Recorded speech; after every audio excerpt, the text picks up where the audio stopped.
bienvenidos al segundo taller de MATLAB con enfoque ambiental.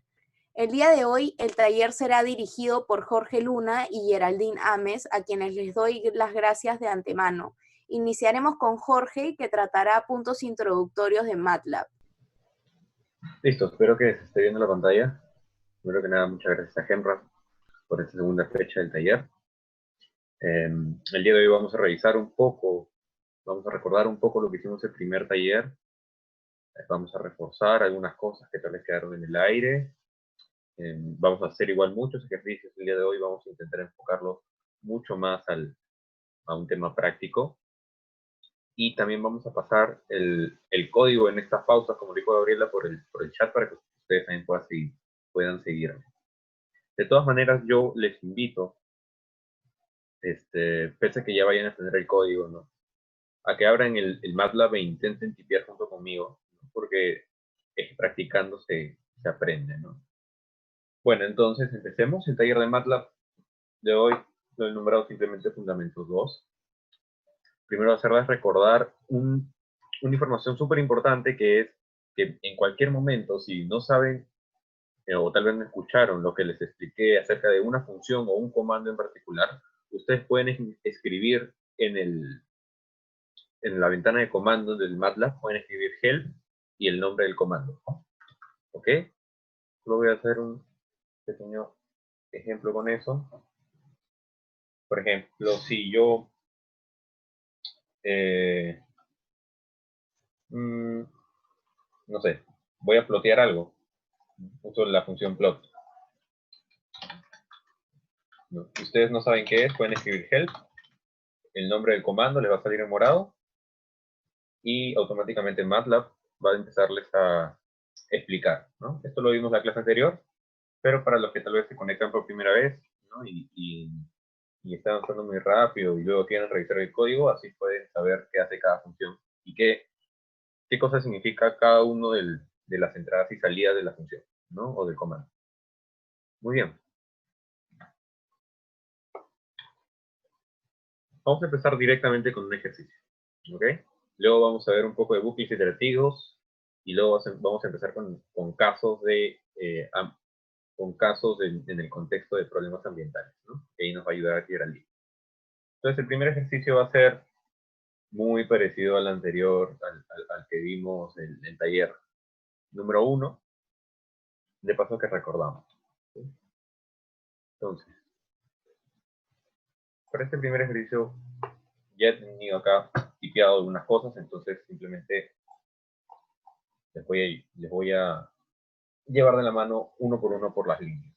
Entonces, primero, recordemos que cuando vamos a correr un nuevo programa, no queremos que otras variables, ¿no?, de programas anteriores se queden guardados en nuestro espacio de trabajo. En otras palabras, si vamos a utilizar una variable con un nombre tal vez muy común como X, no queremos casualmente confundir ese valor con algo que ya hemos utilizado antes. Entonces, para esto vamos a limpiar el espacio de trabajo utilizando clear para limpiar todas las variables y CLC para limpiar todo lo que está escrito en esta ventana de comandos. ¿Ya? Entonces yo voy a seleccionarlo, lo que he escrito acá, y voy a presionar F9 para que se ejecute esa parte del código. ¿Ok? Luego vamos a recordar esta función fprintf. La función fprintf no tiene mucho sentido que le escriba acá en la ventana de comandos, porque lo que hace es escribir justamente en la ventana de comandos. Por ejemplo, si yo escribo fprintf hola, en la ventana de comandos va a aparecer un hola. Si yo quisiera que además de eso me deje un espacio, o sea, como que hola, enter, voy a colocar un backslash n. ¿Ok? Entonces, lo primero que hago acá es, voy a ingresar un título, ¿no? Simplemente ingresar los datos de la viga para poder introducir a los datos de la viga, que luego voy a colocar, seleccionarlo, F9, y luego voy a utilizar las funciones input, ¿no? La función input simplemente permite pedir alguna información y colocarla directamente en una variable. Entonces, en este caso voy a colocar un número, así que el primero es la longitud de la viga. Voy a decir que son 10 metros. Luego voy a colocarle la fuerza aplicada en newtons, voy a decir que es 1000, y la posición del apoyo. Entonces, hasta este momento ya tengo la información guardada en P, en LP y A, de la longitud de la viga, de la carga y el punto de aplicación. Y todo esto veo que aparece directamente en mi workspace, en el lado izquierdo inferior de mi ventana. Si yo hago doble clic en cualquiera de las variables, voy a hacer doble clic en L, voy a darme cuenta que me sale como una pantallita de Excel, ¿no? Y es que recuerden que MATLAB está orientado a matrices y por lo tanto me va a permitir no solamente trabajar con valores unidimensionales, sino matriciales. Pero bueno, para regresar, arriba, en la parte más alta de esta ventana dice variables y editor, entonces voy a regresar a editor. Y ahora voy a ver las reacciones, ¿no? Voy a colocar acá, por si acaso, el dato de \n sirve para colocar un enter. ¿Okay? Bueno, para las reacciones, ¿no? Si tenemos una viga simplemente apoyada, según una fuerza en medio, entonces ya sabemos que las reacciones las dos reacciones sumadas dan la fuerza aplicada, y además si yo hago momentos desde uno de los extremos, voy a poder hallar las dos reacciones. Entonces, estas son las dos primeras fórmulas, ¿no? Voy a seleccionar, voy a presionar F9. Y de la misma manera puedo hallar el momento máximo porque yo sé que está en el punto de aplicación. Entonces, hallando el momento en el punto de aplicación, simplemente una reacción por la longitud, ¿no? La reacción izquierda. Ok. Entonces, si ya con esto terminé respecto al cálculo, ahora viene la graficación y la emisión de los datos. ¿Ya? Vamos a imprimir primero un título. Y luego vamos a imprimir este de aquí. Con la misma función fprintf me permite colocar datos dentro de mi texto. ¿Ya? ¿Cómo? Justamente empezando con este signo de porcentaje y luego luego dos números divididos por un punto. ¿Ya? Esta nomenclatura significa de que para el primer dato, que en este caso es L, para el primer dato voy a tener dos decimales, es por eso que me sale 10.00. Y voy a tener 6 puntos de espacio antes del 10, ¿no? Por eso acá tengo un espacio. Este 6 no es exactamente el número de veces que le pongo en espacio, ¿no? Es un número aproximado. Si le pongo, es un número proporcionado, ¿no? Si le pongo 16, de acá, me sale más espaciado. Entonces, eso es lo que significa el primer número antes del punto, y el número después del punto significa la cantidad de decimales. Y el F significa que va a ser estoy esperando una variable tipo float, ¿no? O double, punto flotante, ¿no? Que es el caso de estas variables de acá. De la misma manera, ¿no? O de una manera muy similar, voy a ir escribiendo línea por línea las reacciones y el momento máximo. ¿Ok? Y ya con eso, hasta ese momento, si yo quisiera correr todo, ¿no? Voy a tener este resultado. ¿Ok? Muy bien, entonces luego vamos a recordar un poco el tema de las gráficas. ¿Ya? Y antes de ver este tema de figure, vamos a ver el subplot. ¿Qué me permitía el subplot? Subplot me permitía realizar una gráfica en una porción de la ventana. Entonces, subplot, los dos primeros datos son los que definen en cuánto voy a dividir la ventana. Entonces, si voy a dividir, en este caso voy a dividirlo en tres filas y una columna, por eso pongo 3,1 al comienzo. Y ahora voy a empezar a especificar la primera parte, ¿no? Porque si lo dividí en 3 filas, tengo 1, 2, 3. ¿no? Entonces, la primera parte, por eso es 1. Voy a empezar a especificar. ¿Ya? ¿Y qué voy a colocar? Primero, para que voy a hacerlo, digamos, bonito, entonces voy a dibujar la viga, como habíamos visto en el PPT, voy a intentar dibujar la viga, luego voy a dibujar la fuerza aplicada y voy a dibujarlo en puntito, como la punta de la flecha. Entonces, ¿qué es lo que hago? Voy a utilizar, para dibujar la viga, simplemente tendría que colocar una línea larga, y una línea larga es básicamente la unión de dos puntos, el inicio y el final. Entonces voy a definir el punto de inicio, las coordenadas X y en Y de esa viga, ¿no? El inicio es 0, 0 y el final es L, 0, ¿no? Y el K significa que es en color negro.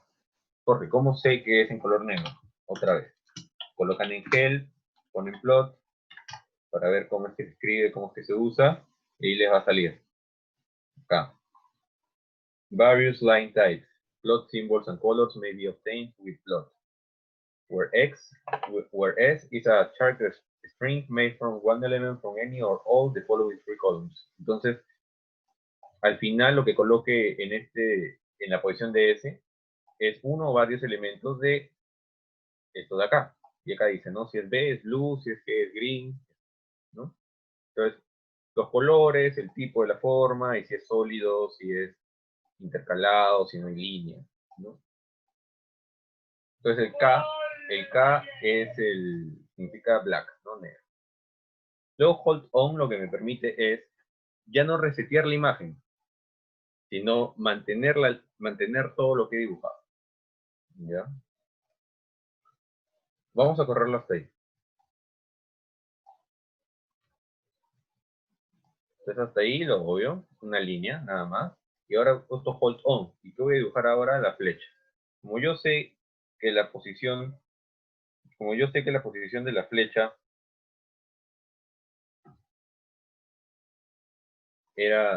está en A, ¿no? La posición de la fuerza está en A.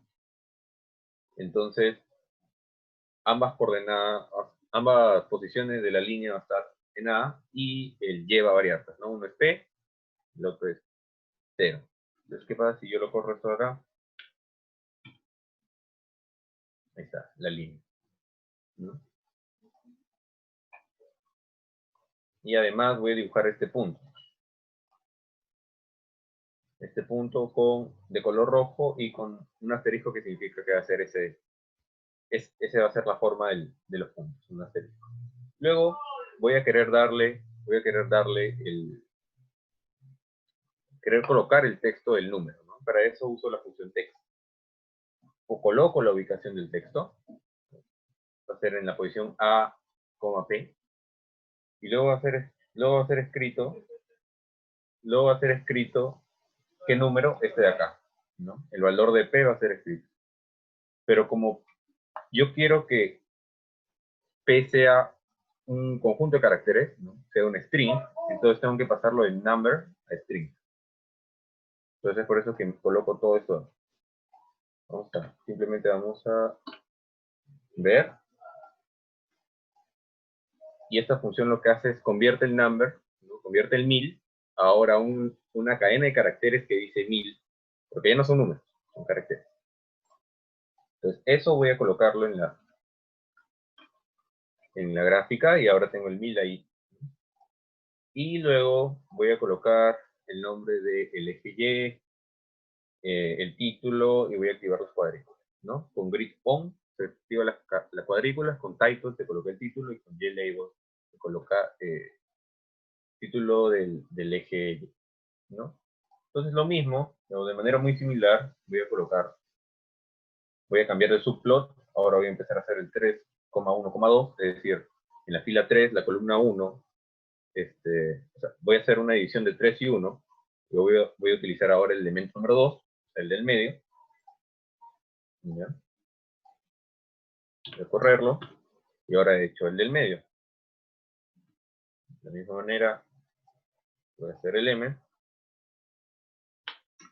voy a correrlo, Y voy a hacer el último.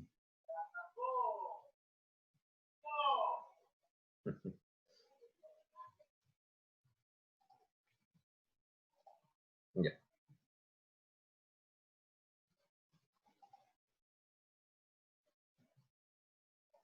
Muy bien, entonces eso fue el primer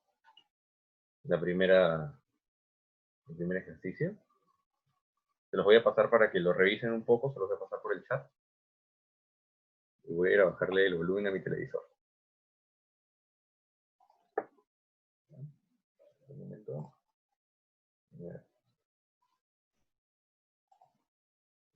Sí.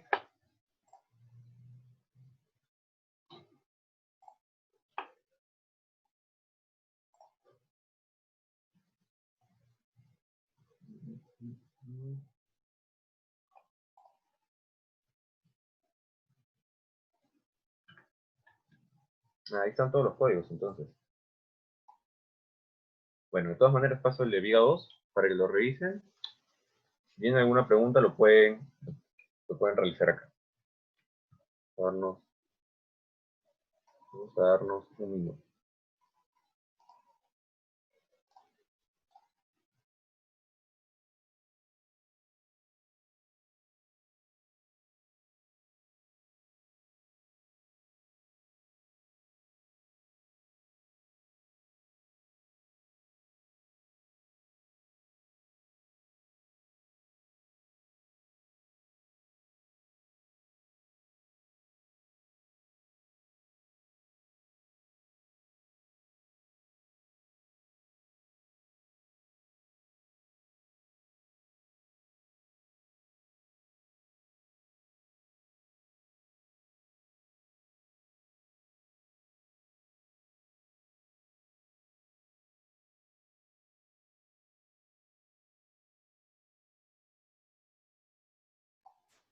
Bueno, ahora que ya sabemos que el Bayern está ganando,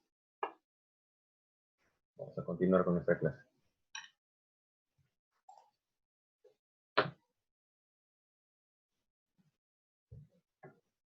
Lo primero que vamos a ver hoy, ¿no? Los primeros de muchos comandos condicionales y bucles que vamos a ver hoy, vamos a ver 4, ¿ya? Es el comando if, ¿no?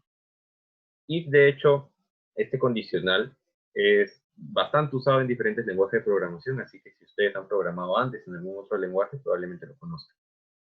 El if, tal y como se traduce en inglés, es una condición en la cual tú esperas si una condición es verdadera, se va a realizar algo, se va a realizar alguna operación, se va a ejecutar algún código, ¿ya? Y eso es todo. Si una condición es verdadera, if, por ejemplo, la variable upper, voy a poner acá en punter, si la variable upper es igual a 1, entonces se realiza la operación A más B. ¿Qué significa el else if? Que esta también es una opción en MATLAB, ¿no? Como en muchos otros lenguajes de programación. Si quieres colocar dentro del mismo if una segunda opción, ¿no? Si la variable upper es igual a 1, se suma.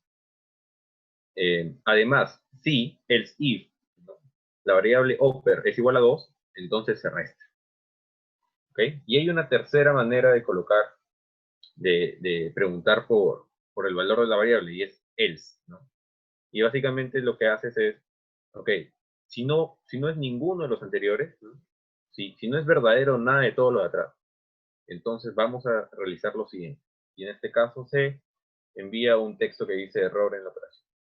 Y siempre, y esto es súper importante, siempre al final, siempre que se abre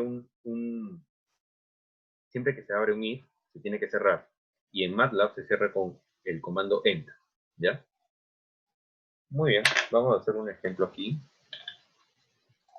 Súper corto. Por ejemplo, vamos a decir, vamos a preguntar,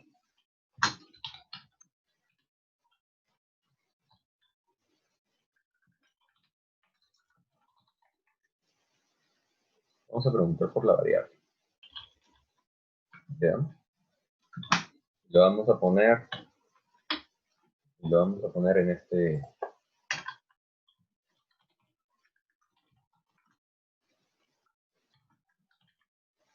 preguntar por un valor y lo vamos a colocar en esta variable. ¿Sí?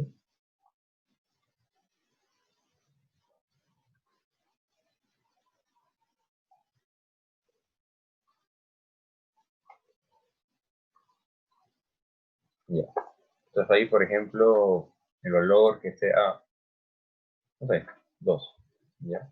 Luego vamos a preguntarnos, si la variable que dijimos era, y acá viene una serie de símbolos lógicos, ¿no? De operaciones lógicas que se pueden realizar. Si la variable oper es menor, por ejemplo, ¿no? Es menor que 10, entonces automáticamente el MATLAB le va a hacer un tap.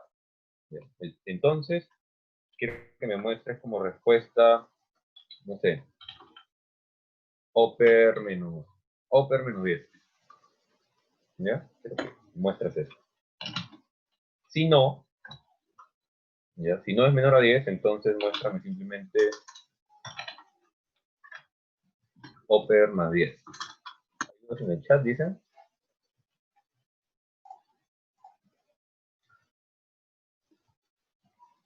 Sí, sí, sí, sí, sí. Sí, ya es, pero esto lo vamos a ver luego. Por ejemplo, cuando te refieres a que si haces una matriz. Ah, ya sé a qué te refieres. En algunos lenguajes de programación se escribe así, ¿no? Y llaves, cierras llaves, continúa. Me parece que acá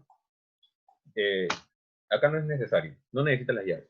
Simplemente reconoce, digamos, el inicio y el final de un if, ¿no? Reconoce los comandos guardados.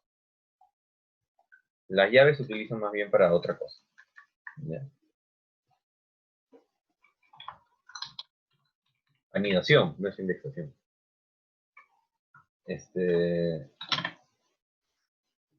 Ya, entonces estábamos haciendo if la variable oper es menor de 10, entonces muéstrame oper menos 10. Si no, muéstrame oper más 10. ¿Qué pasa? Corro así, y como oper era 2, entonces me ha mostrado oper menos 10. Entonces, menos 8.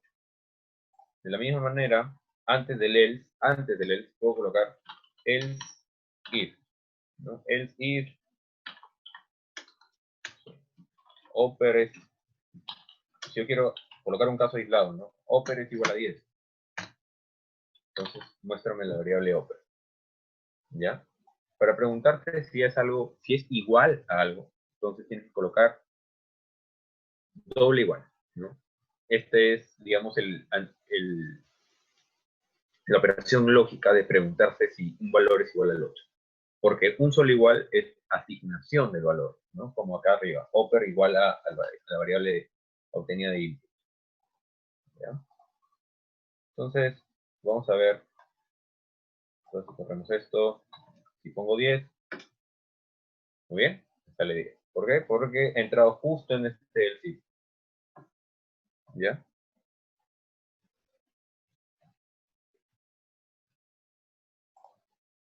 Muy bien, esto es el conditional if.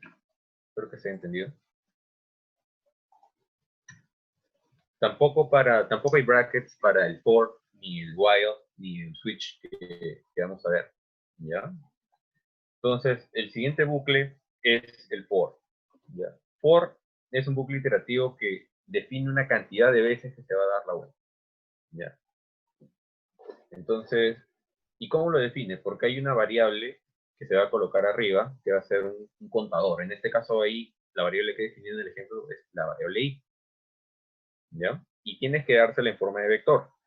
¿Okay? Para que esa variable, en realidad, más que utilizar el número de la variable, va a contar el número de columnas. Entonces, si yo doy un vector del 1 al 6, ¿ya? Y ese 2 puntos significa que es 1, 2, 3, 4, 5, 6. Entonces va a dar vueltas, va a iterar 6 veces. ¿Ya? Vamos a probar acá. Vamos a abrir una sección. ¿Ya? Las secciones sirven para separar bloques de código. Entonces vamos a ver, for, vamos a utilizar la misma variable y del 1 al 5. ¿Ya? Miren, si corro esto nada más, es un vector, del 1 al 5. ¿Ya? Entonces, para cada uno de estos valores, yo quiero mostrar, digamos, ¿no? Quiero mostrar el valor de... Puedo hacer varias cosas, ¿ya? Puedo mostrar el valor de i, nada más. ¿Ya? Entonces, ¿qué es lo que hacen? En cada iteración va a mostrar el valor de i. Entonces, en la primera iteración, el valor de i más 1. En la primera iteración i valdrá 1, entonces 2. En la segunda i valdrá 2, entonces la respuesta es 3, y así, ¿no? Hasta que i vale 5 y la respuesta es 6. Se pueden hacer varias cosas también porque puedo interactuar con otros vectores. Por ejemplo, yo puedo definir v como un vector que sea, no sé, 2, 3, 4, 6, 7. ¿No?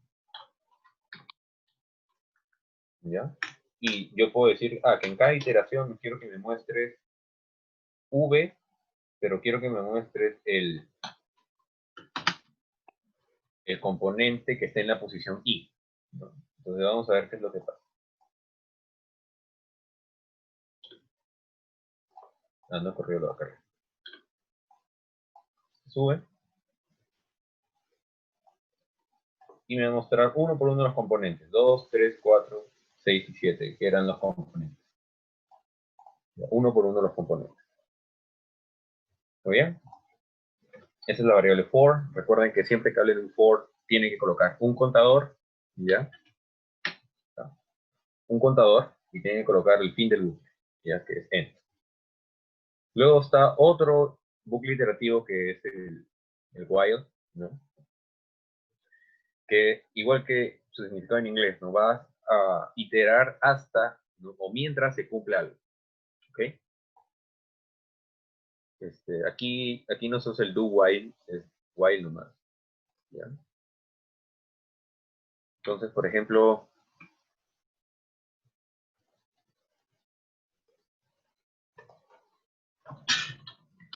para otro nuevo.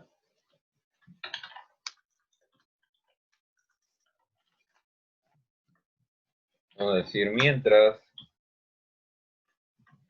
no sé,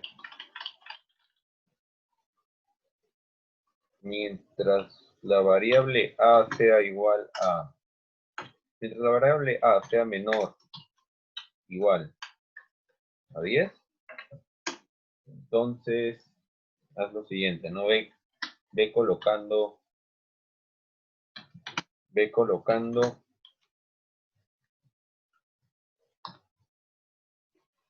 los valores dentro.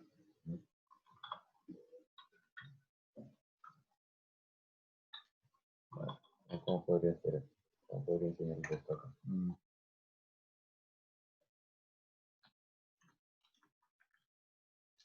Meterme de vuelta.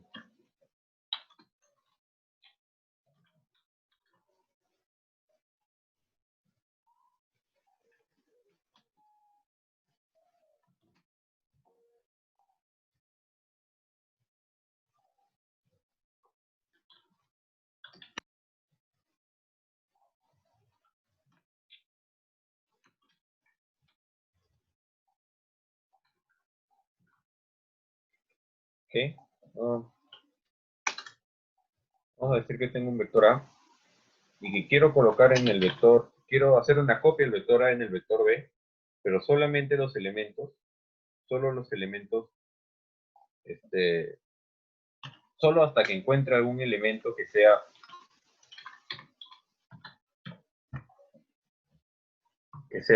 mayor a 10, ¿no? Entonces, mientras encuentre elementos, ¿no? Mientras los elementos de A sean menor a 10, entonces voy a ir copiando los elementos de A en B. ¿Ya? Vamos a ponerle punto y coma acá para que no aparezca todo, lo que me muestre B. Entonces vamos a ir por partes. Jorge, ¿por qué has puesto este I?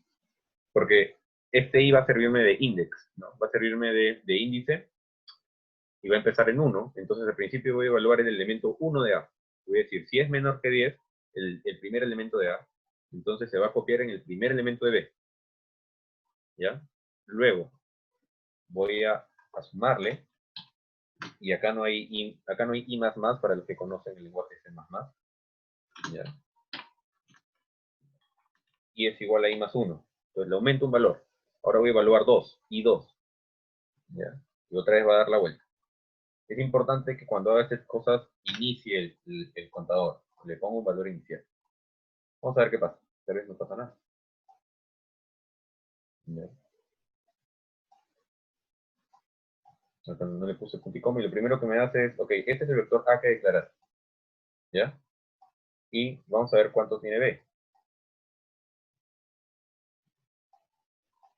Y B tiene todos los valores hasta que encontró que el 12, ¿no? Que era, digamos, justo cuando I era 7, ¿no? Cuando encontró que I era 7, entonces el componente 7, ¿no? de A era 12. Entonces 12 era mayor que 10 y ya no entró al bucle.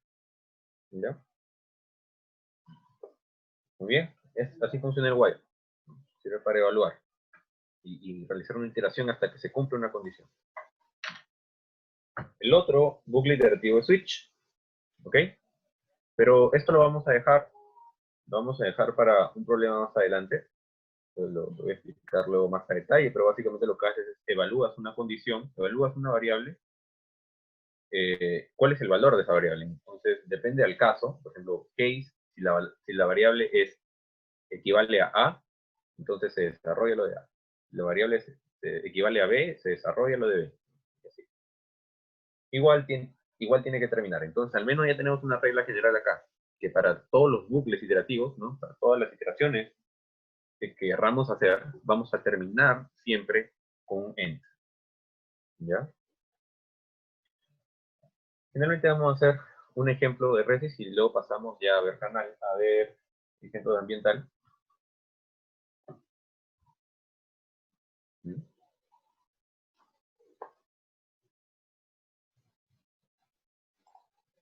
Y este ejemplo es realmente muy parecido al anterior, ¿ya? Pero lo que vamos a hacer acá es, vamos a ir mostrando, ¿ya? Vamos a dividir nuestra vida en diferentes puntos y vamos a ir mostrándolas el valor de ese punto uno por uno, ¿ya?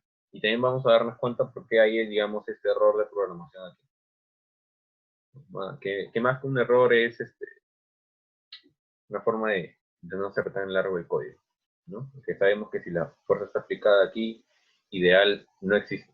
Aunque no exista esto acá, no existen fuerzas puntuales. No debería haber una rampa, pero vamos a ver por qué sucede eso en el código. Entonces, lo primero es algo que ya conocemos, ¿no? Voy a pedir la toma de datos, voy a colocarlas en las variables LP y A, ¿ya? Quiere decir que va a ser 10 metros, con 1000 newtons y que va a estar ubicado en la posición 5, mitad. ¿Ya? Entonces, lo otro que voy a hacer es voy a empezar a separar la viga. ¿Cuántos puntos? Si yo quisiera 3 puntos, entonces tendría que darle, si yo quisiera, perdón, 3 segmentos, tendría que darle 4 puntos. Entonces vamos a pedirle algo que justo, no sé, que pueda dividir la viga en 25 partes. Entonces voy a pedir 26. El número de puntos va a ser 26. ¿Ya? Y además voy a hacer una separación. Voy a separar la viga en esas 26 partes. ¿Ya? Y voy a obtener todos los puntos dentro de un vector. ¿Ya? O sea, básicamente voy a separar, voy a obtener números desde el 0 hasta el final de la viga. Voy a obtener 26 puntos entre el 0 y el final de la viga. ¿No? Ya, muy bien. Y si ahora si vemos el X, vemos que sale 1 por 26 en double. O sea, son 26 valores, ¿no? Donde yo esperaría que el último sea 10. Claro, ahí está 10. Muy bien. Luego vamos a inicializar un par de vectores, y para esto utilizo la función ceros. La función ceros lo único que hace es me va a devolver una matriz o un vector del orden de x, y, siendo x el primer número y el segundo número. En este caso le he puesto 1,26, entonces me va a devolver un vector, fila, de 26 columnas. Ambos, ¿no? Y estos son, esto es para poder empezar ya, digamos, con un espacio en blanco, un espacio separado, y poder en esos espacios separados empezar a modificarlos, ¿no? ¿Y para qué nos va a servir? Para los cortantes y los momentos. Luego vamos a ir a las reacciones, esto ya sabemos cómo funciona, ¿no? Y luego viene un for y un if. Miren esto de acá. Cuando yo quiero, primero voy a empezar desde afuera hacia adentro, ¿no? Entonces, yo quiero hacer iteraciones uno por uno en cada uno de los puntos para poder imprimir uno por uno los resultados, porque este es lo diferente del ejercicio, ¿no? Entonces, primero voy a utilizar un for y voy a darle un contador n igual a, ¿no? Para poder crear un contador llamado n igual a 1 o 2 puntos np, significa que voy a ir desde el 1 hasta el np saltando de uno en uno, ¿no? Si yo hago esto, voy a obtener un vector fila del 1 hasta el 26, ¿no? Entonces, n va a ser un vector fila del 1 hasta el 26. Esto significa que voy a hacer 26 iteraciones, y en cada iteración voy a hacer esto. En cada iteración voy a evaluar un if, ¿ya? ¿Y qué es lo que hace este if? Si encuentro que el componente n, o decir, imaginemos que estamos en la primera vuelta, ¿no? Si la primera componente de x es menor que a, entonces estos son los valores de v y m, ¿no? En otras palabras, nosotros sabemos que esta gráfica es así, sabemos que esta gráfica va a salir así, no siempre va a ser un escalón. Entonces, si yo encuentro valores antes de bajar el escalón, entonces, ¿y dónde es el escalón? El escalón siempre va a ser en el punto de aplicación. Entonces, si estoy antes del punto de aplicación, entonces la cortante va a ser igual a la reacción en A. Y el momento va a ser igual a la reacción en A por la distancia, está ahí. Además, ok, si esto sucede, ¿no? Si estoy antes del punto de aplicación, bacán. Así funciona. Si no, significa que no estoy antes del punto de aplicación, significa que estoy después. Entonces, la cortante va a ser menos el valor del otro apoyo, ¿no? De la otra reacción. Claro, bajo el escalón. Y ya no voy a estar bajando así, sino voy a estar subiendo en el momento. Entonces, para ese lado, todos los puntos de ese lado se pueden conocer con esta fórmula de acá, ¿no? La reacción por la distancia sobrante, que es L menos X. Entonces, esto es lo que va a hacer. Va a darle 26 vueltas. Vamos a ver. Bien. Y ya, si me doy cuenta, ya el vector V ya tiene todos los valores, ¿no? de las cortantes, el vector M que tiene todos los valores de los momentos. ¿Bien?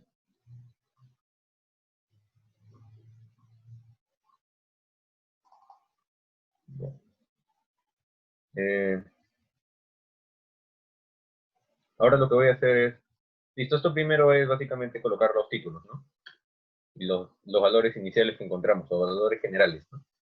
Ya sabemos cómo hacer eso. Y luego voy a colocar otro for, que bien pude haberlo colocado arriba, pero lo quiero colocar acá, que es para imprimir uno por uno las filas, ¿no? O sea, uno por uno voy a imprimir los puntos, ¿ya? Entonces, a ver, le pongo C9, correr, y me sale, ¿no? El primer punto va a ser n, el segundo punto va a ser x en la componente n, y luego v en la componente n, m en la componente n. Y n va a ir variando del 1 hasta el 26. ¿Ya? Y lo último es lo que también ya conocemos, que es imprimir, ¿no? Plotear. ¿Ya? Ahora, ¿por qué es que se coloca este escalón así? Porque esta vez he ploteado de manera diferente, ¿no? He ploteado el vector x contra el vector v. Entonces el vector v, como no hay infinitas divisiones, hay un punto que evalúa acá en 4.8 y otro punto que evalúa acá en 5.2. ¿Ya? Entonces, Y esta línea acá, recuerden que es básicamente una unión de puntos, nada más, ¿no? Son segmentos que unen puntos.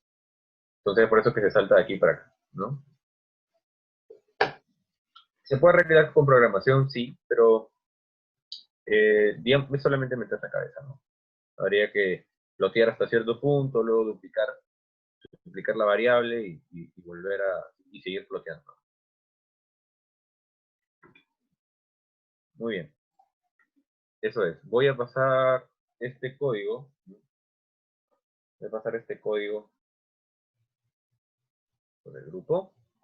Vamos a dar otro minuto para que puedan revisar. ¿Okay?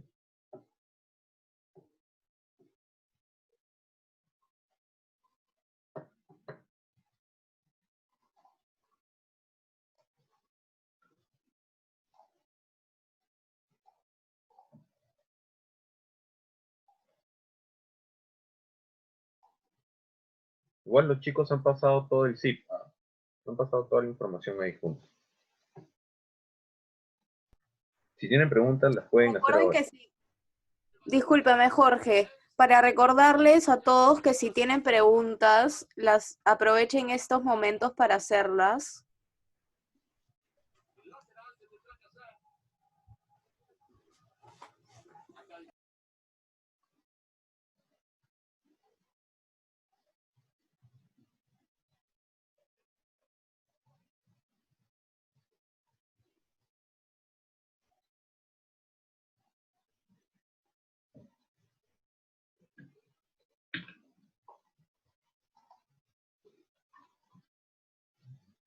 Yo creo que después volvemos con Gerald, así que Gerald, tú me después.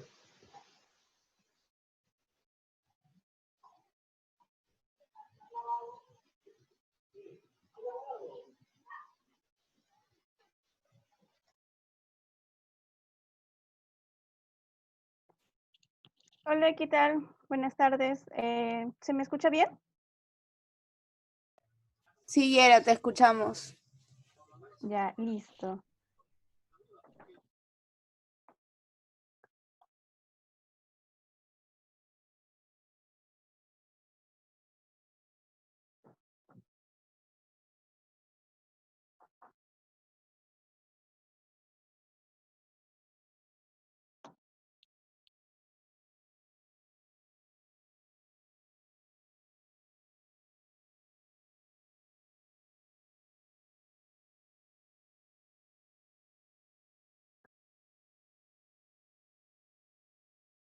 Hola, ¿qué tal? Muy buenas tardes. Soy Geraldina Mes y ahora vamos a hablar un poquito con respecto al enfoque ambiental. Los ejercicios que se están planteando ahora son más que nada del curso de Ingeniería Ambiental, que es un curso que llevamos los ingenieros civiles. Entonces, un poquito más para que me conozcan y sepan de mí y entren en confianza para que puedan preguntar. Igual recuerden que los apoyos están ahí para responder todas sus dudas al respecto, ¿no? Bueno, mi nombre es Geraldina Ames, soy estudiante de Ingeniería Civil, miembro de eventos de GEMRA, ¿no?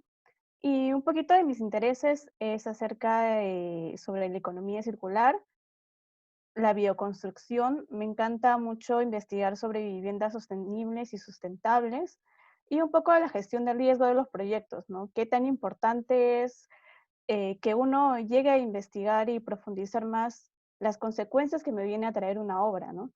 Y dentro de mis pasatiempos, y justo aprovechando la cuarentena, he empezado a practicar un poco de la jardinería. Tengo mi departamento lleno de bambús y ahora último pude tener un par de suculentas y espero que a fin de año pueda reproducirlas y incluso quizás por ahí un par de injertos, ¿no? Muy bien, ahora les voy a hablar acerca de la contaminación atmosférica y la importancia que tiene esto en el ambiente, ¿no? Si bien nosotros eh, como personas debemos de saber qué tan importante es este tema. Y por eso vamos a hablar un poco del gas natural. Todas las personas aquí presentes e incluso en sus departamentos y todas las obras que ya se vienen construyendo, vienen instalado el tema del gas natural. Probablemente algunos ya hayan instalado después de construir su casa, pero Algo que es muy importante que debemos de saber aquí es que el monóxido de carbono que emite este gas es un contaminante crítico. Y este contaminante crítico llega a ser muy asfixiante si no tenemos las medidas correspondientes. Entonces, ¿qué debemos hacer nosotros? Nosotros debemos de darle un mantenimiento de acuerdo a las normas que nos brindan, ¿no? Y para esto existen dos tipos de pruebas. Y la prueba que vamos a ver el día de hoy es la prueba de detección de monóxido de carbono. Entonces, en la cual nosotros, mediante la combustión de gas doméstico, en este caso nuestra hornilla de cocina, nuestra cocina, vamos a verificar si es que nuestro contaminante no es tóxico para nosotros, para los que convivimos en un departamento, en tu casa, ¿no? O para la mamá que cocina. Nosotros debemos de saber que no es tóxico y por eso constantemente se vienen haciendo esta prueba de mantenimiento. Entonces, para iniciar vamos a ver un ejercicio aplicativo y la teoría o el modelo que nosotros vamos a utilizar es la respuesta en etapas. ¿Por qué este modelo? Porque en este modelo nosotros vamos a poder determinar la concentración del monóxido en base al tiempo. Entonces, vamos a poder utilizar nosotros esta concentración, estas fórmulas de concentración que nos van a permitir determinar la tasa de decaimiento, de generación con respecto al volumen de nuestra cocina. Eh, sí, incluso ustedes mismos también pueden practicar, pueden medir, tomar las dimensiones de su cocina y contar cuántas hornillas tenemos y así poder determinar nuestra concentración, ¿no? Muy bien, entonces empezamos con el ejercicio aplicativo y dice, ¿no? Se realiza una prueba de mantenimiento a un sistema de abastecimiento de gas natural en un departamento, para lo cual se mide la concentración de monóxido de carbono y se utilizará en una hornilla de cocina con 3 hornillas. Entonces, muy importante, y esto sí se los menciono y se los recalco, antes de empezar a codificar, ustedes saben, nosotros sabemos, de que MATLAB es una mega calculadora. Entonces, para poder entender y aprender a codificar, antes debemos de analizar nuestros datos de entrada, ¿no? Para saber qué es lo que nosotros vamos a obtener al final. Entonces, y es muy importante aquí tener en cuenta cuáles son nuestros datos iniciales para poder ingresar al problema. Tiempo. Nosotros había comentado que el modelo que vamos a utilizar está en relación al tiempo. Entonces, siguiendo este problema, nos dicen, a los 5 minutos de haber iniciado la prueba, el medidor indica una concentración de 84 partes por millón a una temperatura de 25 grados Celsius. Hay que recordar que estas condiciones son condiciones estándares. No sé si recuerdan en la clase de química que se hablaba del pavo ratón, cuando teníamos una presión de una atmósfera y una temperatura de 25 grados Celsius. Entonces, si el flujo volumétrico de aire que circula a través de una cocina es de 500 litros por minuto, la cocina tiene estas dimensiones, ¿no? De 2 por 3 por 2.8. Entonces, ¿qué vamos a poder determinar con esto? La tasa de generación del monóxido de carbono, la concentración máxima de este químico en la cocina y el tiempo necesario para que esta concentración descienda hasta los 0.5 partes por millón. Y esto lo vamos a hacer cuando se apagan las hornillas. Y al final vamos a evaluar mediante una gráfica cuál ha sido la evolución de esta concentración durante todo el proceso, al inicio de los 5 minutos y en el momento en que nosotros empezamos a apagar las 3 hornillas. Entonces, nosotros para determinar la concentración, la tasa de generación, vamos a utilizar esta fórmula que ven aquí. Como bien ya habíamos dicho, ya se había explicado, esta tasa de generación va a depender del cambio, el cambio de concentración con respecto a la variación del tiempo. Y esto va a ser multiplicado por el volumen de la cocina. Entonces, primero vamos a determinar el volumen de una mol. ¿Por qué? Porque nuestro dato inicial de la concentración estaba escrito en partes por millón, pero nosotros debemos de realizar solamente una pequeña conversión a miligramos por metros cúbicos.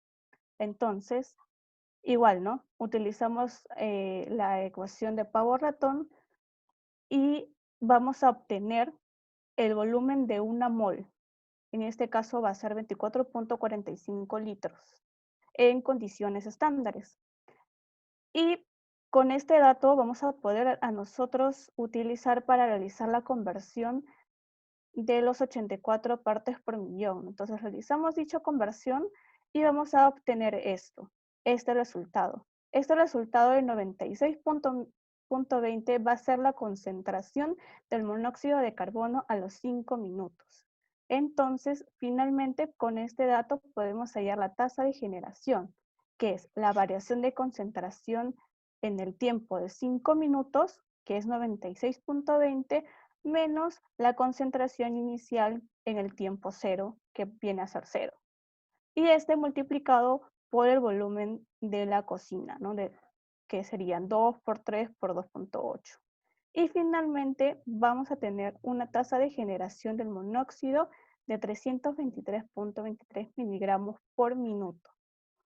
Bien, ahora nosotros para determinar la concentración máxima en la cocina vamos a utilizar esta fórmula que nos genera la gráfica inicial que habíamos determinado. La concentración en un tiempo infinito va a depender ¿de quién? De una concentración inicial por la tasa generativa, por el volumen sobre la concentración, entre 1 más la tasa degenerativa por el volumen sobre la concentración.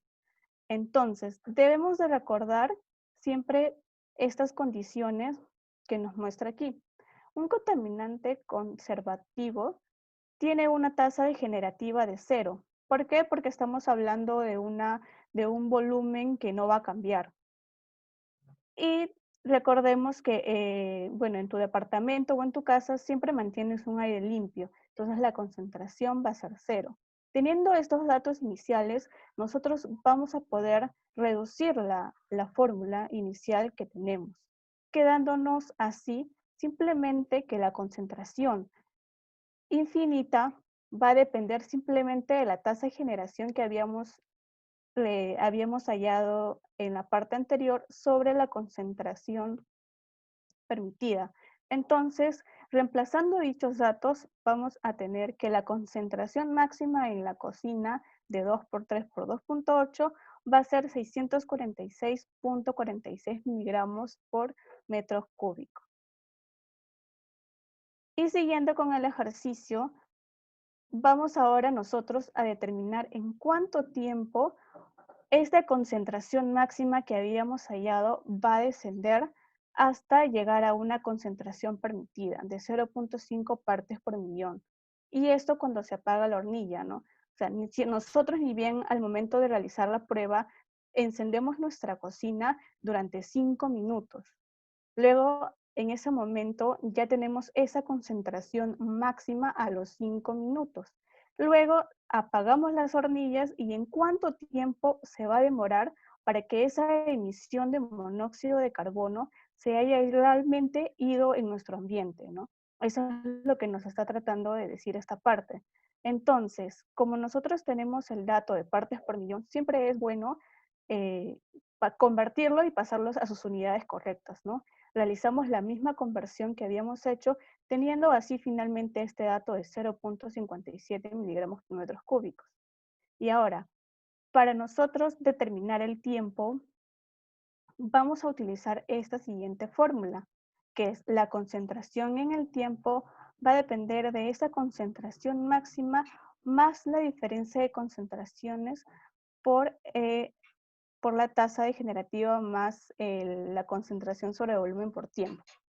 Entonces, nosotros vamos a tratar de convertir esa fórmula, ¿no?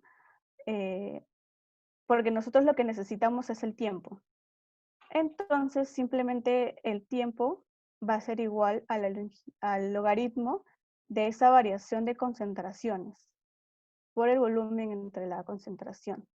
Entonces, reemplazando nosotros simplemente los datos que habíamos tenido, ¿no? La concentración era 96.20 sobre la concentración en el tiempo que nos decían de dato de 0.57. Esto va a ser multiplicado por el volumen de nuestra cocina de 16.8 sobre 0.5, que es la concentración como que promedio, ¿no? Y el inicial que nosotros, que normalmente se ve. Entonces, reemplazando simplemente esta fórmula, vamos a tener que se demora 172.32 minutos. Esto equivalente a 2.9 horas.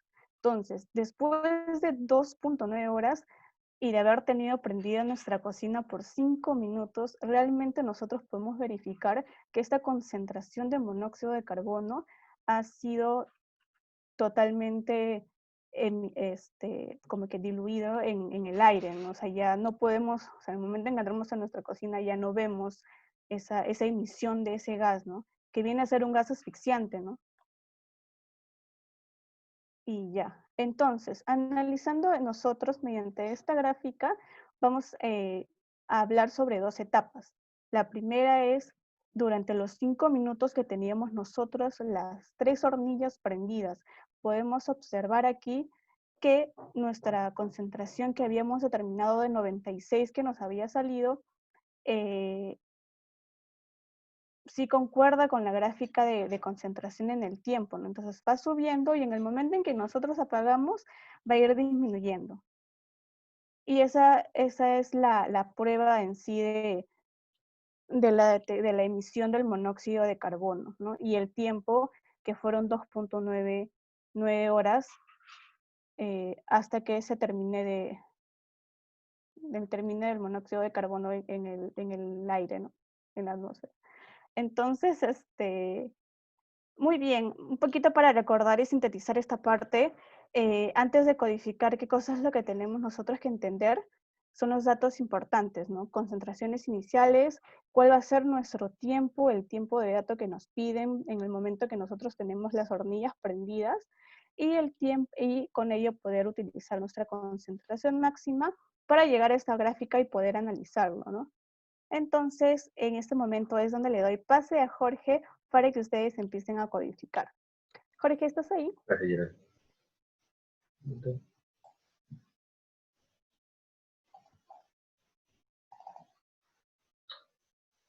Ok, perfecto. Eh, para empezar, nuestro juego, igual los chicos ya se lo han pasado. Vamos a hacer lo mismo que el inicio de todos los códigos, que es... Vamos a hacer el inicio, vamos a hacer lo mismo al inicio que en todos, que es básicamente limpiar limpiar el workspace y limpiar el command window, y además vamos a agregar este close, que lo que hace es va a cerrar, si es que tenemos alguna gráfica abierta, la va a cerrar, ¿no? Muy bien, ya los corrí los dos.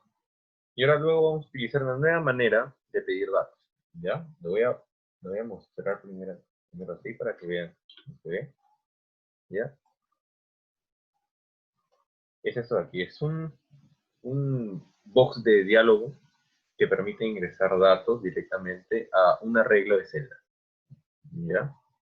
Entonces, y además, en este box de datos se puede colocar valores sugeridos al inicio, ¿no? Entonces, ¿cómo es que esto se ordena? ¿Ya? La función se llama input dialog. Otra vez, si ustedes colocan input dialog, help input dialog, te va a salir cómo funciona, pero ya yo les puedo chismear cómo va. Y las dos primeras cosas que se colocan es, primero, los nombres, ya los nombres de los campos, ¿ok? Luego se va a colocar si es que quieren, ¿no? Acá ya hasta acá ya se puede cerrar, ¿no?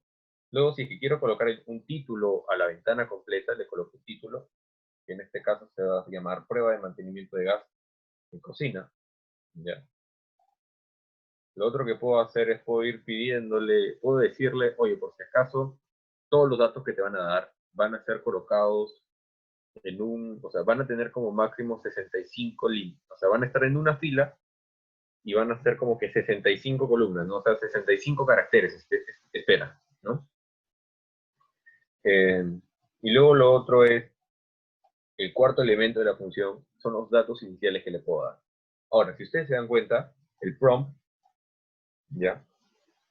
El prompt que era la cantidad de campos, tienen los campos, los nombres de los campos separados dentro de un arreglo, ¿no? Primero, dentro de un arreglo de celdas, vamos a ver cómo es el prompt, ¿no? El prompt es un arreglo así, todo tiene corchetes, ¿no? Que es de tipo cell, ¿ya? Y tiene uno por uno cada uno de los nombres. Entonces yo necesito escribirlo así.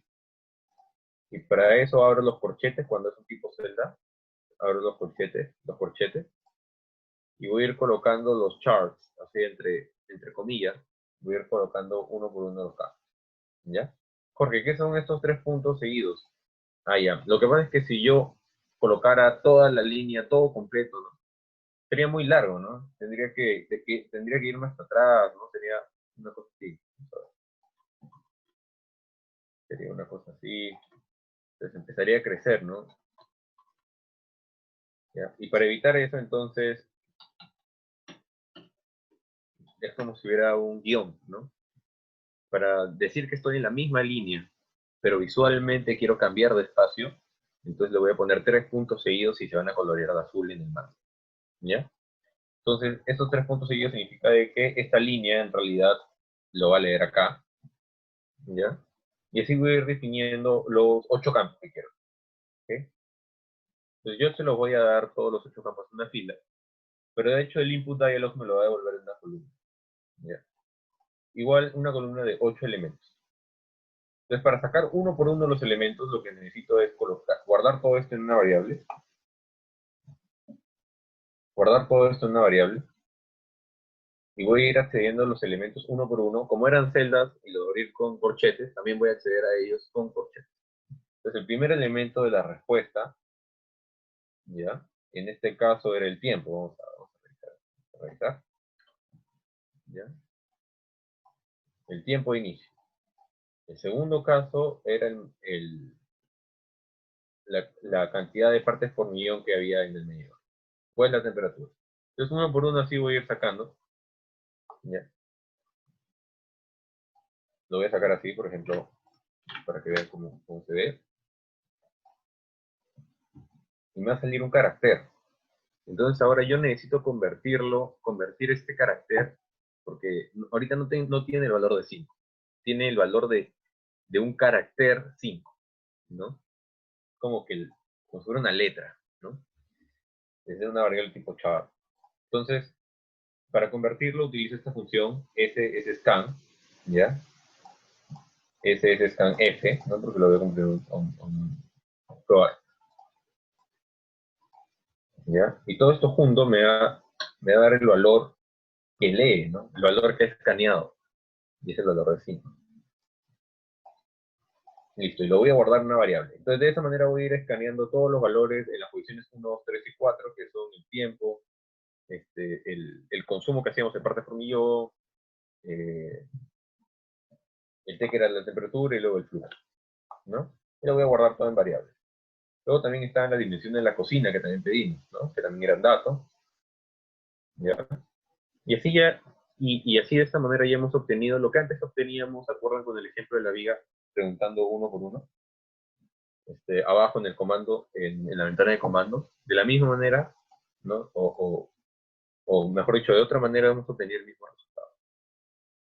Entonces ahora vamos a hacer lo que mejor sabe hacer MATLAB, que son cálculos. Bueno, sería más útil con matrices, pero vamos a hacerlos aquí directos, ¿ya? Y estas son las fórmulas que ya han visto con Gerald, ¿no?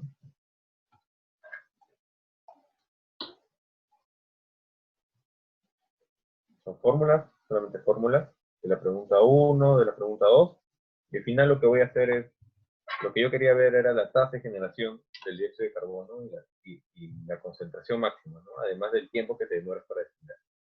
Entonces, todo esto era las fórmulas que ya explicó Gerard, ¿no? Una variable convert, ¿no? Que es lo que se utilizaba para para convertir las partes por millón, ¿no? La tasa de generación, la concentración máxima, ¿no? Y pasar simplemente a codear las cosas que ya había enseñado Gerard. Ahora, acá hay un par de funciones que tal vez les interesen, que es log, ¿no? Que es logaritmo, ¿ya? Y bueno, acá no está, pero lo vi en el chat que preguntaban y era cómo hacer el exponencial, ¿no? Entonces, por ejemplo, el exponencial se hace con exp de exponential, ¿no? E a la 1, 2.7183, y así puedo ir jugando, ¿no? Si yo quisiera exponencial a algo, ¿no? Neperiano a algo, lo juego con el ex, ¿no? Con el log,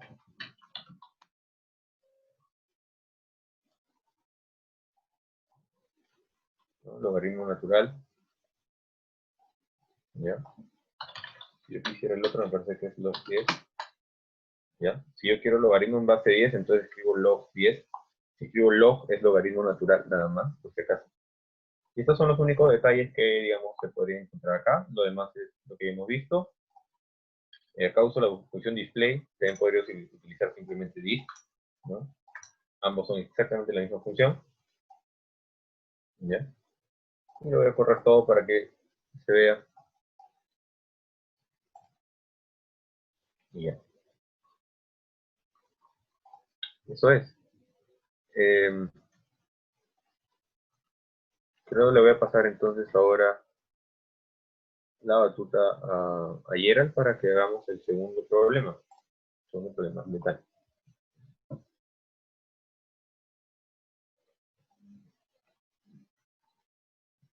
Les voy a pasar eso también. Y si hay alguna pregunta, la pueden realizar.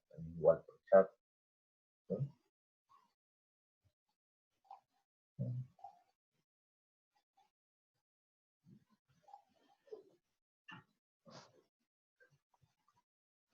Ya, ahora sí. Sí, antes de poder iniciar con el siguiente ejercicio, quisiera saber si alguno ha tenido una duda o pregunta con la codificación del ejercicio anterior o todo va bien.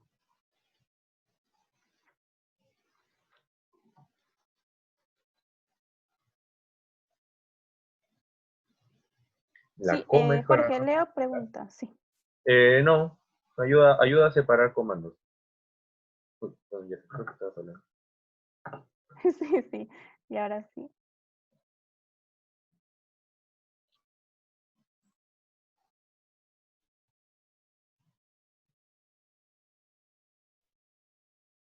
Ya. Entonces, vamos a seguir con el siguiente ejercicio, que ya esto es como que un poquito de un contexto saliendo de nuestras casas, ¿no? Vamos a ver ahora acerca de la contaminación atmosférica con respecto a qué cosa es lo que sucede con la emisión de gases en las industrias, ¿no? Nosotros sabemos que ese tipo de contaminante es una contaminación con respecto al aire y existen diferentes modelos. Ya habíamos hablado de un primer modelo, ahora vamos a hablar un poquito sobre el modelo de dispersión de fuente puntual. Entonces, ustedes pueden observar en esta imagen que les puse aquí, en donde hay diferentes tamaños y formas de chimeneas en una industria. Y esto nos va, y esto emite en diferentes direcciones sus gases. El gas, en este caso, estábamos hablando del monóxido de azufre. Es un contaminante muy crítico eh, y que provoca irritaciones a las personas. Entonces, imagínense que un pueblo esté cerca a una industria que está emitiendo bastante de este contaminante, bastante de este tóxico, ¿no? Entonces, ¿qué cosa es lo que nosotros como ambientalistas podemos hacer? Determinar a qué distancia nosotros vamos a recién poder estar seguros de este tóxico.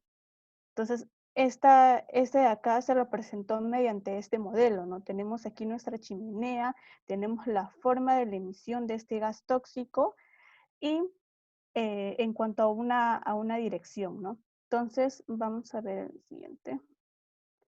Aquí pueden observar, por ejemplo, ya en 3 dimensiones, cómo es la forma también de de la emisión de este gas, ¿no? Y para esto, como ya les había indicado, vamos a utilizar el modelo de dispersión fuente puntual. En este caso, nuestra fuente va a ser la chimenea, ¿no? Y lo vamos a tomar como referencia x igual a 0. Y con ello vamos a poder determinar más o menos a qué distancias nosotros vamos a saber qué tan tóxico es este contaminante, ¿no? Este gas. Y simplemente para este ejercicio práctico y aplicativo vamos a utilizar el modelo gaussiano de dispersión en 2D, nada más que en 2D. Entonces, un poquito para entender las variables, C va a ser nuestra concentración, U va a ser la velocidad mediante el viento, de acuerdo a la altura de la chimenea, la altura efectiva de nuestra chimenea. Q va a ser nuestra tasa de emisión de contaminantes, nuestra altura efectiva. La altura efectiva aquí va a ser la suma de nuestra altura de chimenea más la variación de altura a la mitad de la forma de nuestro gas, ¿no? Y como este es un modelo de dispersión, es un modelo estadístico, nosotros vamos a utilizar coeficientes de dispersión. Vamos a ver aquí un poquito de desviación estándar, un poco de estadística. Entonces empezamos con el problema. Y como ya les había mencionado inicialmente, es muy importante que ustedes tengan los datos iniciales, porque sí, en estas teorías, en estos temas de ambiental, se tienen demasiados datos y en diferentes situaciones, ¿no? Si es de día, si es de noche, en qué momento tú estás realizando el análisis del contaminante. Entonces, dice, se tiene una central térmica de generación de electricidad que funciona con carbón, la cual tiene una chimenea de altura efectiva de 300 metros y la planta emite dióxido de azufre a una tasa de 6.46 por 10 a la 8 microgramos por segundo. Entonces, y aquí es muy importante, ¿no? Nosotros estamos haciendo el análisis en un día de verano nublado y un anemómetro situado a 10 metros del suelo mide una velocidad de viento de 2.5 metros por segundo. Entonces, como primer apunte, nosotros vamos a predecir, vamos a determinar la concentración de dióxido de azufre a nivel de suelo en un pueblo ubicado a 4 kilómetros de la dirección del viento. Entonces, un poquito para entrar en contexto. Tenemos un pueblo ubicado a 4 kilómetros de nuestra chimenea, de nuestra industria, de nuestra central térmica. Entonces, vamos a determinar qué tan tóxico es el dióxido de azufre para esa población, ¿no? Ya habíamos comentado que este contaminante es muy irritable. Entonces, vamos a utilizar las tablas. Estas tablas que nos permiten nosotros analizar de una mejor forma en diferentes situaciones. Nos había comentado que la prueba la estábamos haciendo en un día de verano nublado. Entonces nosotros vamos aquí a leer un poquito y vamos a encontrar que dice, ¿no? En un día de verano nublado. Entonces nos corresponde a una clasificación, a un ítem D. Entonces, como dato principal para nosotros determinar este parámetro en cuanto a la estabilidad atmosférica, el anemómetro había registrado una velocidad de 2.5, entonces más o menos va por aquí, ¿sí? Y como era en un día de verano nublado, que le corresponde a un ítem D, le corresponde una clasificación de estabilidad atmosférica C. ¿Y esto para qué nos va a permitir? Para nosotros poder determinar los coeficientes de nuestras fórmulas de dispersión. Entonces, ya teniendo nosotros y conociendo que nos encontramos en una estabilidad C, de una clase C, vamos a determinar el coeficiente con respecto a la velocidad del viento. Entonces, ¿qué nos dice esta clasificación C? Que se encuentra ligeramente inestable y que la velocidad del viento va a tener un exponente de ¿qué? De 0.20. Ahí vamos registrando y vamos determinando cuáles son nuestros datos que nosotros estamos obteniendo de estas diferentes tablas. Y luego, para nosotros determinar los coeficientes de dispersión, de igual manera, ¿qué clasificación teníamos? Una clasificación tipo C. Ahora, nuestra distancia del pueblo se ubicaba a una distancia mayor a 1 kilómetro, ¿sí? Mayor a 1 kilómetro, y esta nos registra para el coeficiente C 61, para el coeficiente D 0.911 y para nuestro coeficiente F 0. ¿Para qué nos va a permitir nosotros estos datos? Para poder determinar los coeficientes, ¿no? Y finalmente nosotros vamos a tener este resultado, ¿no? Clasificación C, exponente de velocidad 0.20 y los demás datos. Entonces, nosotros vamos primero a determinar las dispersiones, los coeficientes, y simplemente utilizamos esta fórmula de aquí, ¿no? Dispersión respecto al eje Y y dispersión respecto al eje Z.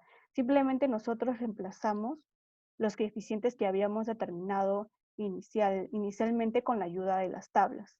Y vamos a tener estos valores, ¿no? Y ahora vamos nosotros a estimar la velocidad, la altura en velocidad. Entonces nosotros teníamos que nuestro exponente va a ser 0.20 y simplemente reemplazamos la altura efectiva. Esta velocidad es la velocidad con respecto a la altura, o sea, en el momento en que el gas se está emitiendo. Entonces, la altura efectiva va a ser 300 metros sobre la distancia en la cual se encontraba nuestro anemómetro, que era 10 metros. Esto elevado al exponente 0.20 y multiplicado por la velocidad inicial que nosotros habíamos registrado, que era de 2.5, dándonos así una velocidad, esta vendría a ser la velocidad del contaminante de 4.9 metros por segundo. Y simplemente reemplazamos en la fórmula. Habíamos dicho inicialmente que nuestro pueblo se encontraba a 4 kilómetros, ¿no? Y simplemente vamos a coger la fórmula cuando de manera 2D, ¿no? De manera plana. Entonces, así nuestro I va a ser 0 y vamos a ir reduciendo este exponente de aquí, se va. Y simplemente nosotros vamos a ir reemplazando nuestros valores, nuestros datos iniciales en la fórmula, ¿no? Ya tenemos los coeficientes de dispersión hallados inicialmente, nuestra altura, y simplemente reemplazamos, dándonos así una concentración de 206 microgramos por metros cúbicos. Ahora, nosotros recordemos que mayormente se hablan en términos de partes por millón y simplemente realizamos la misma conversión que ya habíamos realizado. En este caso, ya no van a ser moles de monóxido de carbono, sino van a ser moles de dióxido de carbono, ¿no? Y con respecto a los moles del aire, dándonos así un resultado de 0.0721 partes por millón. Eso quiere decir que nuestro contaminante va a tener esta concentración a 4 kilómetros. Y un dato muy importante que ustedes deben de saber es que este contaminante, el dióxido de azufre, mayormente llega a ser irritable o lo llegamos a sentir nosotros la persona en una concentración de 3 partes por millón. Entonces nosotros podemos decir que ese pueblo se encuentra estable, que ese contaminante de una u otra manera está presente, sí, pero no es tóxico, no es irritable hacia los ojos de los seres humanos, o sea, no nos afecta a nosotros. Obviamente sí hay una pequeña contaminación en el aire, pero a nivel de nosotros no nos afecta ya que es mínimo. ¿no? Entonces, ahora sí, le doy pase a Jorge para que nos pueda explicar más o menos cómo podemos nosotros codificar esto y ustedes pueden comparar, ¿no? Cuáles son los datos que se han ido registrando para poder nosotros llegar a ese dato de concentración. Jorge, ¿estás ahí? Claro, muy bien. Listo, Jorge, te doy Gracias, el Diana. pase. Genial. Gracias, Jorge, con lentes.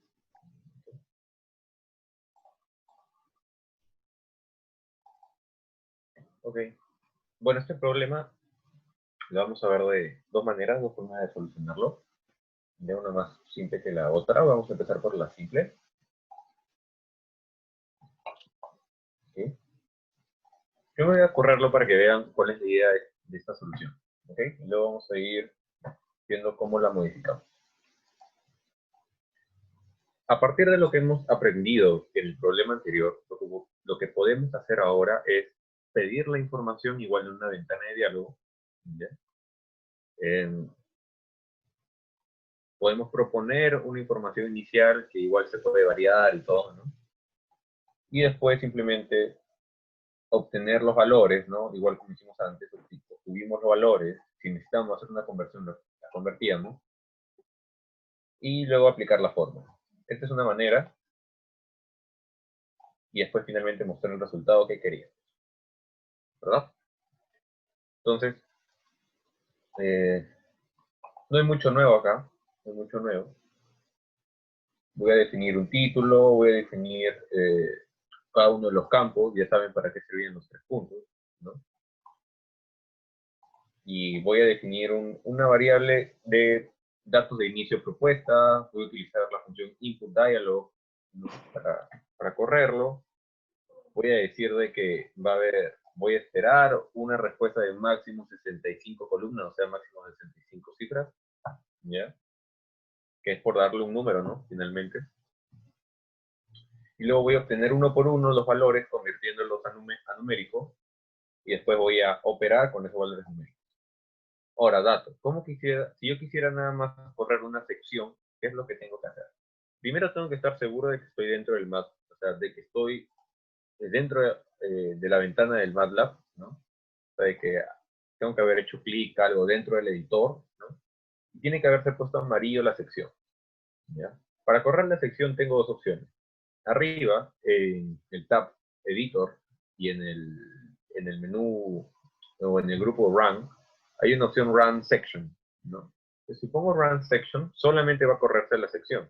En este caso es la parte de obtener datos. La otra opción es presionar, lo mismo que te dice acá, ¿no? Que es presionar Control Enter. Habiéndose puesto amarilla la sección, pongo Control Enter. ¿Ya? Y hay una tercera, bueno, ya saben que existe la manera de seleccionarlo todo y presionar F9, ¿no? Entonces esas son diferentes formas de correr los datos. Y hay una, de hecho, más interesante que es para poder encontrar errores, que la vamos a ver, y es utilizar estos breakpoints, ¿no? Que lo que hace es, voy a correr toda la información, voy a correr todo el código, y se va a quedar acá, en este breakpoint. O sea, como que se pausa. Entonces yo voy a, no sé si encontrar algún error o no estoy seguro del error, puedo correr el código hasta cierta parte donde sé que está bien.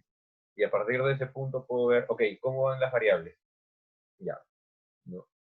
Y si quisiera ir uno por uno, pasando por las líneas, entonces puedo presionar F10 y voy a ir uno por uno viendo las líneas, ¿no? Ejecutando uno por uno las líneas.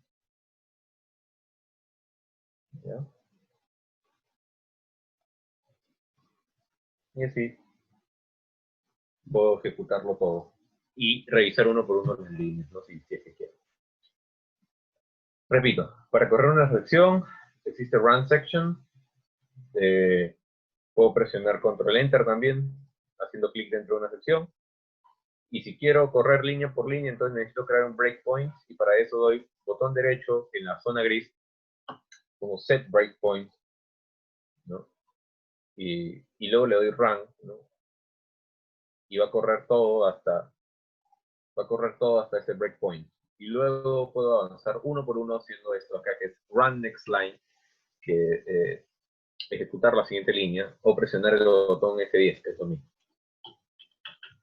Y ir uno por uno viendo cómo se modifica mi workspace, qué es lo que obtengo en la ventana de comandos y eso. Okay, esto es muy útil para encontrar errores. Muy bien, entonces vamos a ver la segunda manera. En el problema que nos plantea Gerald, no, voy a ver si tengo acá. Ya, el problema que nos plantean. Tenemos tres tablas, ¿no? Y son tres tablas que de hecho nosotros podemos leer y desarrollar simplemente, ¿no? La primera tabla es para hallar la clasificación de la estabilidad atmosférica. Y para esto tengo que ver si es que es día, si es que es noche, si es que hay una... si es que el clima es fuerte, moderado, leve, ¿no? O sea, si la insolación, perdón, es fuerte, moderado, leve, o en el caso de noche, si la nubosidad si está completamente nublado o si está despejado, ¿no? Además, tengo que ver cuál es la velocidad del viento, que eso es dato, y con eso triangulo y saco una clasificación de la estabilidad atmosférica, ¿verdad? Y ya con esa letra voy y hallo mi perfil, el exponente del perfil del viento, ¿ya? Y además, con esa misma clasificación de estabilidad y sabiendo cuál es la distancia, ¿no? La distancia X, voy a hallar los otros coeficientes. Entonces, todo esto es algo operativo y todo lo que es operativo se puede meter dentro del MATLAB, ¿no? O sea, básicamente estas decisiones, ver, okay, si es esto, hago esto. Si es lo otro, entonces hago esto acá. Todo esto son como que condicionales, ¿no? Y en el peor de los casos también es un bucle, por ejemplo, un bucle switch, porque tienes varios casos y en cada caso vas a obtener valores diferentes. Entonces vamos a ponerlo en práctica. Lo primero que voy a hacer es voy a crear la tabla, ¿ya? Voy a crear una matriz que va a tener los valores de la tabla. La primera tabla que voy a crear es la de la estabilidad, ¿no? De la estabilidad atmosférica.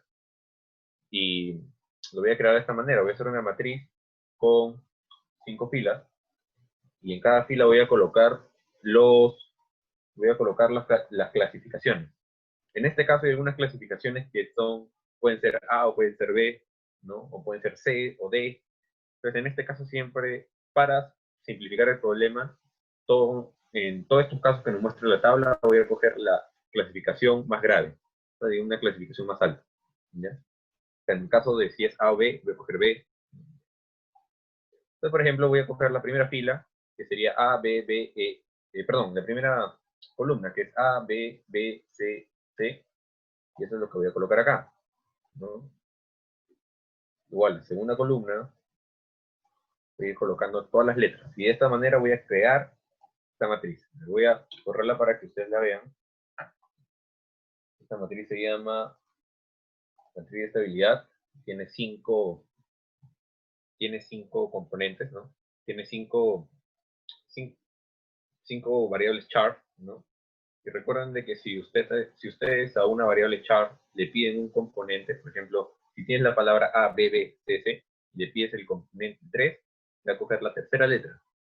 Y eso es lo que quiero, ¿no? Poder elegir las letras. Muy bien, lo otro que voy a hacer es, voy a pasar esta matriz de las constantes, que es lo que teníamos acá. ¿Ya? Toda esa tabla lo he cogido y lo he metido en una matriz. Y como yo sé el orden que sigue, entonces me puedo guiar. Cogido todos los números, los he puesto, lo voy a correr. Y, perdón, está acá. Y este es día de números, ¿no? De W. Y es lo mismo. Bien. Entonces, recuerden que ahora yo igual voy a pedir los datos, pero ahora yo no voy a pedir los datos de las tablas.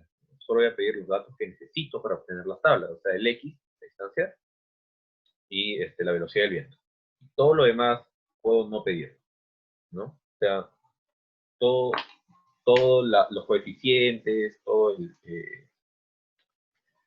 los otros valores que hallaba por las tablas, el P, puedo no pedirlo, ¿no? Porque lo voy a calcular. Entonces voy a seleccionar esto, que ya conocen también. Voy a seguir la ventanita, que ahora es más pequeña. Voy a pedir el X, la altura efectiva de la columna, de la columna H, la ubicación del anemómetro, ¿no? La velocidad del viento y la tasa de emisión. Entonces, obviamente, cambiando algunas cosas. Algunos números, porque ahora solamente son cinco filas, ¿no? Entonces, voy a obtener todos los valores que no voy a calcular por las tablas y que son datos. Muy bien. Luego viene esta parte de acá. ¿Ya? Voy a explicar. Esto voy a explicarlo luego. ¿Sí?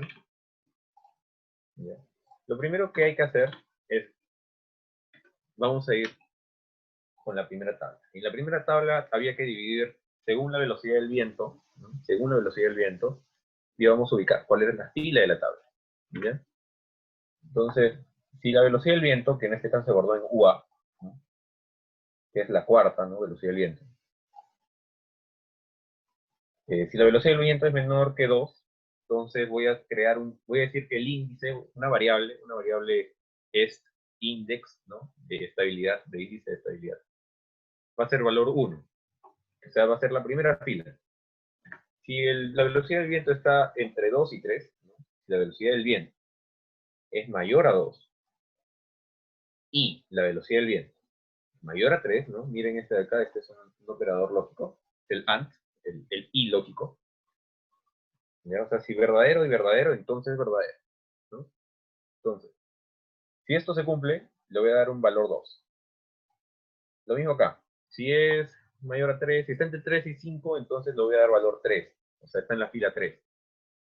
Igual, si está entre 5 y 6, en la fila 4, y si no está en ninguna es porque es mayor y está en la fila 5. Entonces, else, ¿no? Si no está en ninguna, es mayor, por lo tanto es mayor, ¿no? O sea, no se engloba en ninguno de los de atrás y está en la fila 5. ¿Ya? Entonces, por ejemplo, si yo corro esto y veo lo que he obtenido en index, me doy cuenta que he obtenido la 2, ¿no? Porque mi velocidad del aire era 2.5 y está en la segunda fila. Muy bien, hasta ahí estoy bien.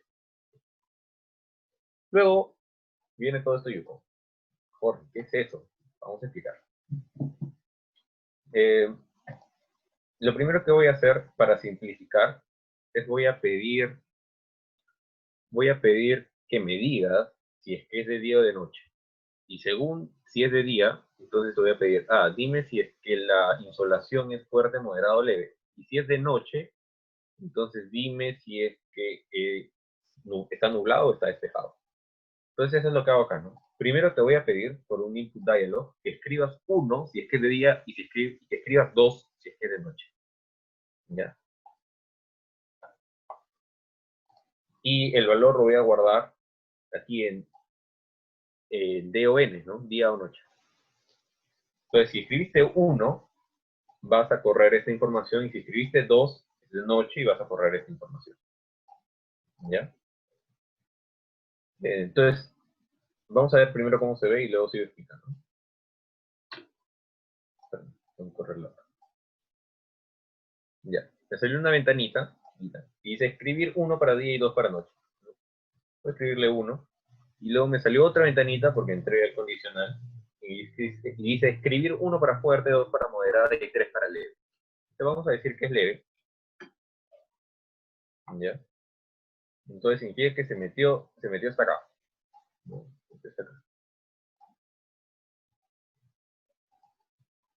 Y además, como escogí que era leve, después en la segunda ventana que aparece, siempre voy a pedir, es como que voy a pedir un número y ese número lo voy a guardar en una variable est. ¿Ya? ¿Para qué, Jorge? ¿Para qué? Porque ahora que ya sé que es leve, ¿no? Entonces ya sé, y también ya sabía la velocidad, entonces ya puedo hallar el valor de la primera tabla, ¿no? O sea, ya puedo hallar la letra. Y fíjense que la primera tabla estaba en est matrix, entonces voy a colocarle en qué fila está, ¿no? Recuerden que yo he puesto la tabla como que al revés, ¿no? Y si yo veo la tabla acá, he puesto primera fila, está todos los leves, segunda fila, todos los moderados, tercera fila, perdón, primera fila, todos los fuertes, segunda fila, todos los moderados, tercera fila, todos los leves, cuarta fila, todos los nublados y quinta fila, todos los despejados. ¿Ya? Entonces, si yo ya sé que es leve, por eso le pedí que escriba 3, para de frente darle ese índice acá y decirle, ok, vas a buscar entonces entre todos los leves. Ya, ¿y qué número me vas a dar? Me vas a dar es index, que era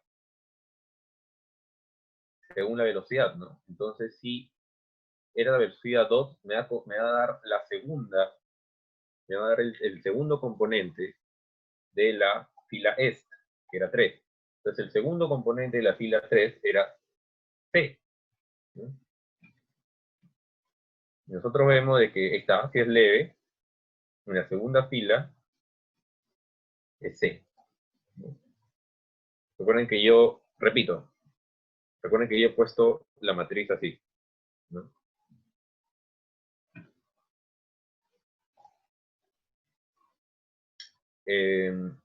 Ya, muy bien. Entonces, de esta manera obtengo los valores de la letra, ¿no? Y si yo busco P-letter, me va a salir C, el carácter C, ¿ya? Y Jorge, ¿por qué has puesto un break?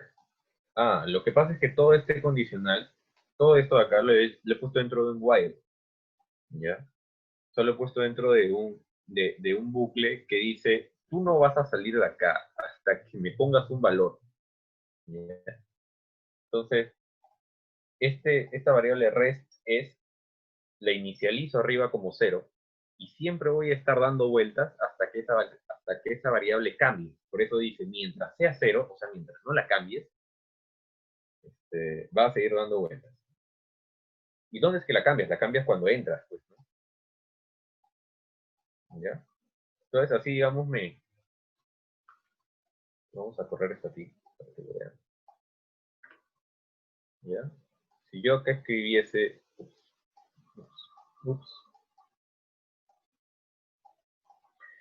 Si yo acá escribiese 4, ¿ya? Me ha vuelto a aparecer la ventanita.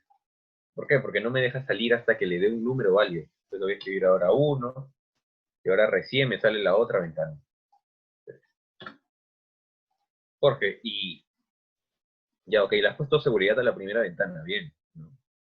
Pero a la segunda ventana tú le puedes escribir otra cosa y igual te va a dar cualquier cosa, sí, ¿no? Pero ya saben cómo hacerlo, ¿no? Tendrían que inicializar una variable, ¿no?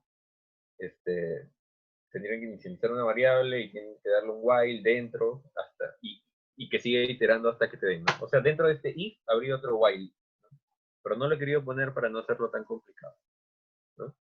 Voy a imaginar que el que vaya a usar este programa va a ser pensante y si dice pon 1, 2 o 3, no vas a ponerle B, vas a ponerle un número. Muy bien. Entonces, para poder salir de ese bucle, ¿no? Le he tenido que poner un break, ¿ya? En realidad puedo obviarlo, pero este break sirve para que una vez que llegas ahí, una vez que tocas ese break, ¿no? En este caso, una vez que entras, operas esto, y tocas ese break, te vas a salir de todo el bucle de while.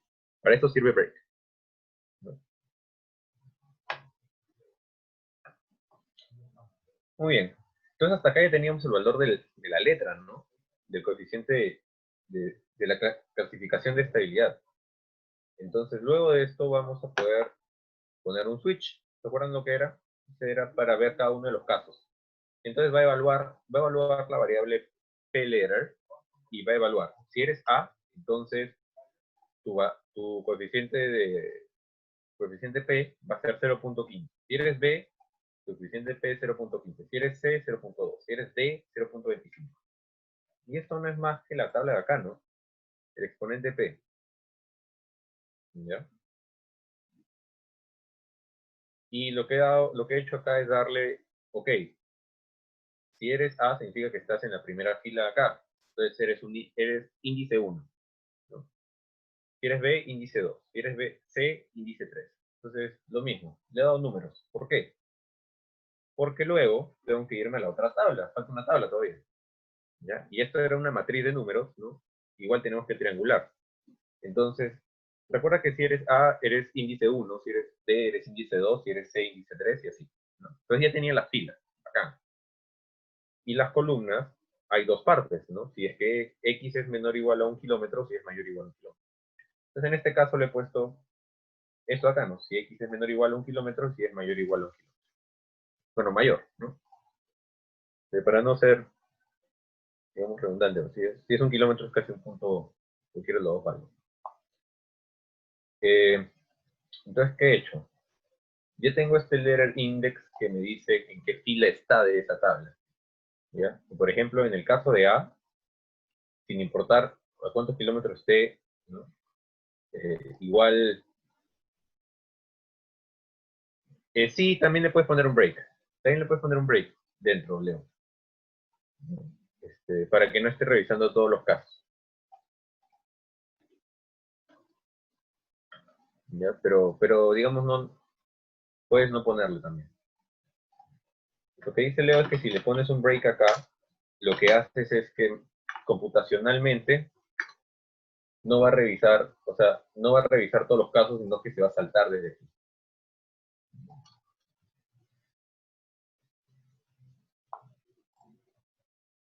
Muy bien, entonces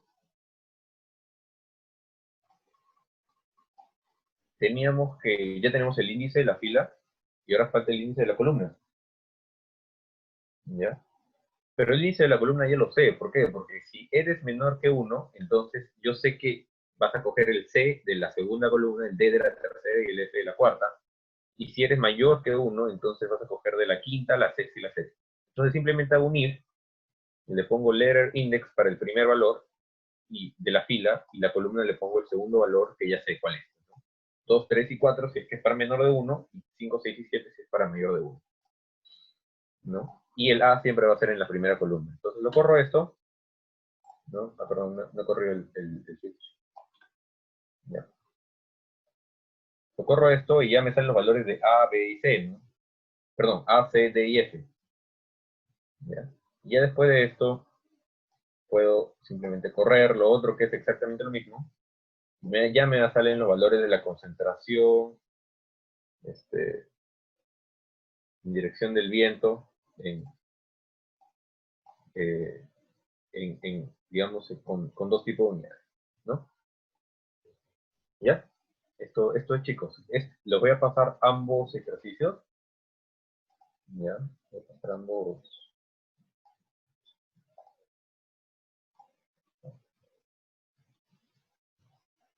Si hay alguna pregunta, la pueden poner ahora por el chat.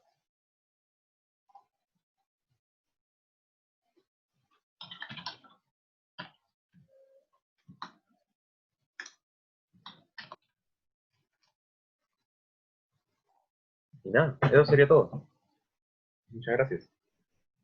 Bueno, chicos, muchas gracias por ambos, por el exitoso taller que se ha llevado a cabo y por brindarnos parte de su conocimiento respecto al tema.